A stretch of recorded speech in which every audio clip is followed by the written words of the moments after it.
Vicky express में आपका स्वागत है। आज की कहानी है भूत की कहानी। भूत को बनाया बंदी। एक समय की बात है, एक पंडित अपनी पत्नी को लेने के लिए ससुराल जा रहा था। तभी उसे रास्ते में एक व्यक्ति मिला। उसने पंडित से पूछा, महाराज कितनी दूर तक जा रहे हैं? पंडित ने कहा कि मैं अपनी पत्नी को ससुराल से लाने जा रहा हूं। हैरानी से उस व्यक्ति ने पंडित से कहा कि आप पितृपक्ष में पत्नी को लेने के लिए जा रहे हैं। क्या आप जानते नहीं हैं कि इस महीने में किसी तरह का शुभ कार्य नहीं किया जाता?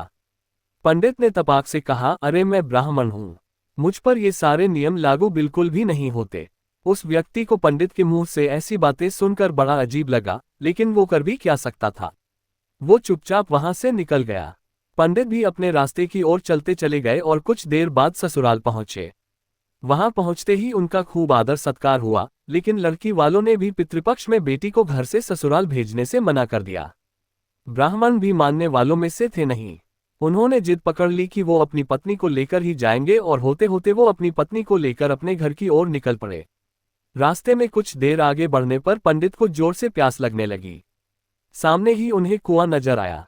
वो वहां गए और रस्सी को खींचकर पानी निकालने लगे। उसी वक्त एक व्यक्ति भी वहां पहुंचा और उसने पंडित से अपने लिए भी पानी निकालने के लिए कहा।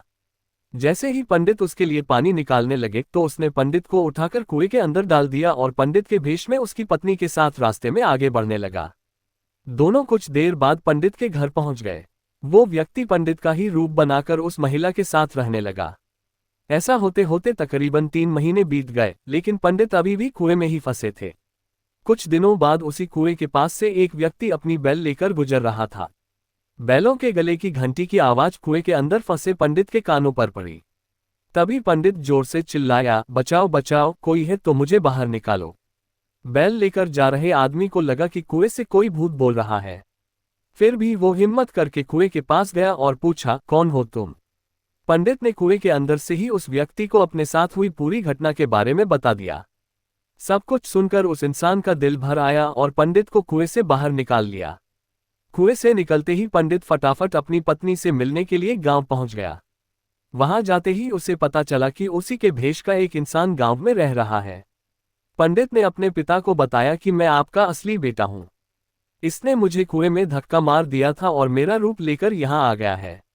यही बात पंडित पूरे गांव वालों को बोलने लगा, लेकिन किसी ने उसकी बात पर भरोसा नहीं किया। बात इतनी बड़ी कि राजा के पास तक पहुंच गई। राजा ने पूरा मामला सुनने के बाद एक बड़ा सा चबूतरा बनवाकर पूरे राज्य के लोगों को बुलाया। साथ ही एक लोटा भी वहां रख दिया। जब सभी लोग वहां पहुंच गए तो राजा ने दोनों से पूछा, तुम में से असली पंडित कौन है?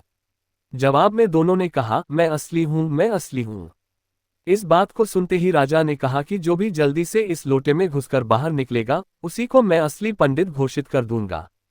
इतना सुनने पर झट से एक पंडित लोटे के अंदर घुस गया। इतने में राजा ने लोटे का ढक्कन तेजी से बंद कर दिया। लोटे के अंदर बंद होते ही वो चिल्लाने लगा कि राजा मुझे माफ कर दो, मैं आगे से ऐसा कुछ नहीं करूंगा। इतना सब देखकर लोग समझ गए कि असली पंडित कौन है। सबको पता चल गया कि वो भूत था जो लोटे में घुस गया था। वह भूत पंडित को सबक सिखाने के लिए उसका रूप बनाकर उसी के घर में रह रहा था, क्योंकि वो पितृपक्ष में शुभ कार्य कर रहा था।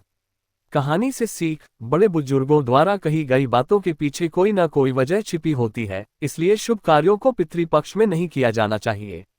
बुजुर्गों के अनुभव के आधार पर ही कुछ समय के लिए पितृपक्ष के दौरान शुभ कार्य करने से रुक जाना चाहिए। सुनने के लिए धन्यवाद।